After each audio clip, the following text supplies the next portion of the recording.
Hi hello viewers the daily spark కి స్వాగతం. ఇవాళ మనం డిస్కస్ చేసే టాపిక్ వచ్చేసి ancestors land and registration what India law says.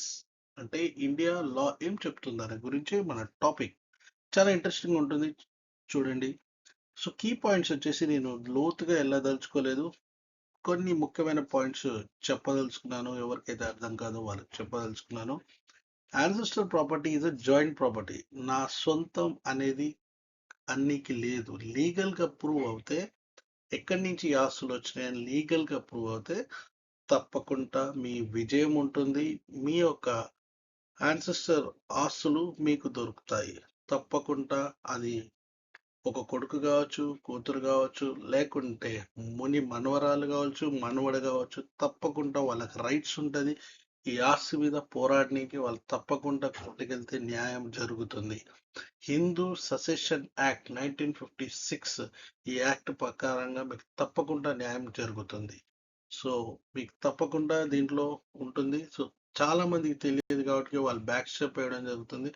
తప్పకుండా ఏకండి, మీకు తప్పకుండా న్యాయం జరుగుతుంది. Second point, consent is required. Consent is required. Any sale, transfer, or gift of ancestral property by one co-owner without the consent of the others is not legally valid.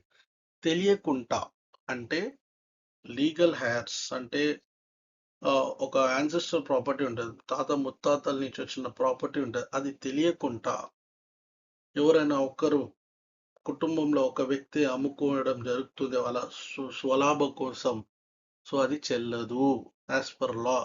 ఎందుకంటే అక్కడ కూతుర్ల సంతకాలు, plus అక్కడ వాళ్ళ సిస్టర్స్ ఉంటే వాళ్ళ సంతకాలు, plus ఎవరైతే ఆస్తులు వాళ్ళ ఏమంటారు, మన ఫ్యామిలీ మెంబర్స్ ఉంటారు, వేరే ఫ్యామిలీ ట్రీ మెంబర్స్ ఉంటారు, వాళ్ళ సంతకాలు గిట్లా తప్పనిసరి ఉంటుంది. ఎక్కడి నుంచి అయితే ఈ ఆస్తి వచ్చిందో వాళ్ళ సంతకాలు గిట్లా, యాన్సిస్టర్ సంతకాలు గిట్లా తప్పనిసరిగా ఉంటుంది. అప్పుడైతేనే ఇది లీగల్ గా చెల్లుబాటు అవుతుంది.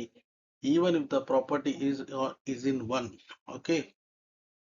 నెక్స్ట్, లీగల్ రెమెడీస్ అంటే సొల్యూషన్ ఏంది? సివిల్ సూట్ వేయొచ్చు. The other heads can file a civil suit for partition and declaration of ownership.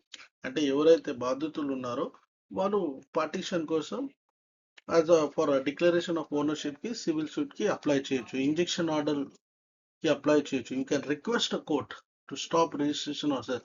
ఒకవేళ అయ్యింది అనుకోండి, పెద్ద బాధపడాల్సిన అవసరం లేదు. అది తర్వాత మీరు ఫ్రాడలెంట్ ట్రాన్స్ఫర్ అనే ఒక ప్రాసెస్ ఉంటుంది. ఆ ప్రాసెస్ లో రిజిస్టర్ అయితే అది క్యాన్సిల్ అవుతుంది. దాని గురించి ఆలోచించాల్సిన అవసరమే లేదు. Next, documents and evidence. Documents and evidence లో sales deeds, gift deeds or mutation records can be checked in local and record offices. So ఈ అన్ని డాక్యుమెంట్స్ అక్కడ లోకల్ ఎంఆర్ఓ అక్కడ ఆఫీసెస్ లో చెక్ చేయడం జరుగుతుంది.